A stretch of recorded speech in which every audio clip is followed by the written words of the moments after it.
Hey, and thank you so much for joining me in today's Take 5 art video for the month of August.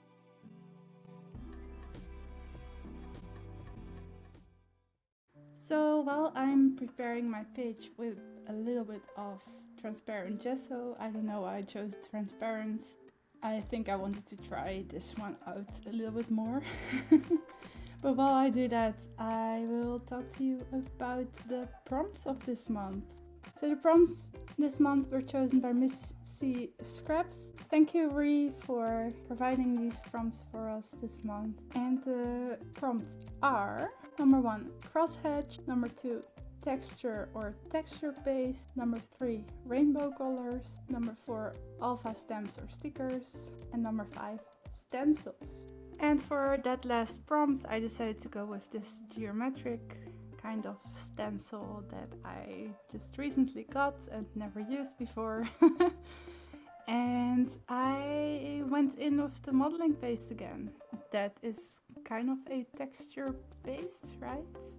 At least I hope it is, because I don't have any other texture paste except for the one that I just used in my Plan With Me video. So I just went with modeling paste, and I hope that is texture paste. At least it is a texture. So with this stencil I tried to make a little bit of a textured 3D background for my mountains that I am going to create.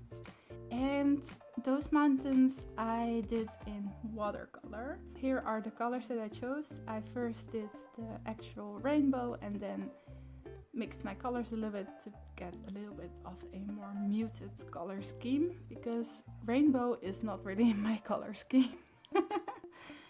And I painted mountains with them. So I started below with the violet or purple, I think it's officially violet, and then went on and skipped a color.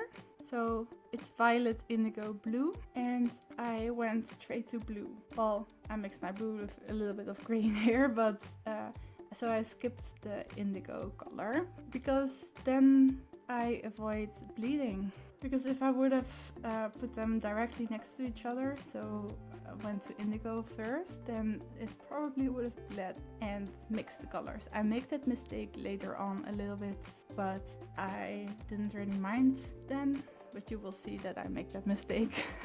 And then after I finished the blue, I skipped ahead again and go to yellow? Blue, green, yellow, yeah. Yellow. So, and for yellow I went with a little bit more of an ochre yellow than a straight yellow. And then I skipped ahead again and went for reds. And then I hope that the colors on the lower side were dried already, but they kind of weren't. So bleeding still happened a little bit, especially here. So the blue went into the groove of my pages and mixed in with the yellow. So that's unfortunate. But yeah, here I am with the red, and then I go down again to indigo. And for the video's sake, I decided to skip ahead and not show you the second layer of paint that I did. Watercolors aren't opaque, which is also why I thought I would have liked to have gouache here, because recently I discovered gouache, or rediscovered gouache, and I am loving the texture it gives. And after blue I did green, which I went for a much more deep sap green and not the bright sap green that is in the rainbow officially. And then I skipped ahead to orange. And here you can see that I did a second layer because the colors are way more opaque. Then for the cross hatching, well, actually before I decided to do the cross hatching, I wanted to make the mountains a little bit more distinct. So I grabbed this crayon and just outlined the mountains. And then I decided that I could also use that same pencil or crayon for cross-hatching.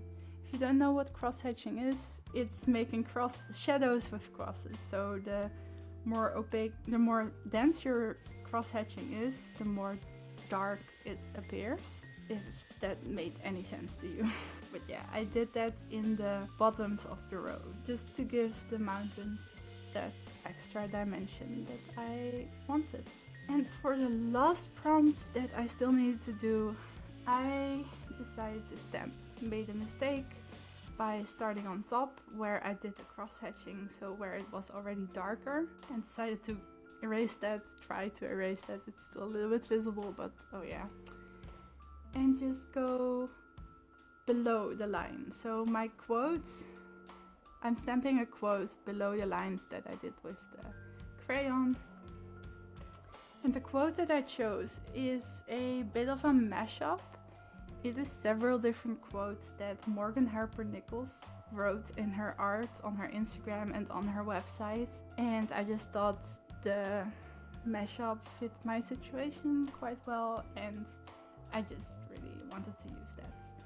And the quote goes, "And though life is lined with questions, I hope you can look back and see it is also lined with grace.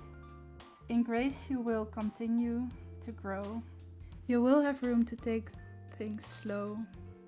And it is okay if things take time. Oh, imagine how tomorrow could be beautiful for you." By Morgan Harper Nichols. And that's it for this video.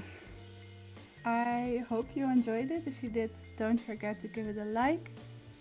And if you create anything with these prompts, don't forget to tag us or send us a message. Use the hashtag Take5Art. And if you would like to see more of my videos, then don't forget to subscribe. Thank you again so much for watching, and I hope I will see you next time. Bye bye!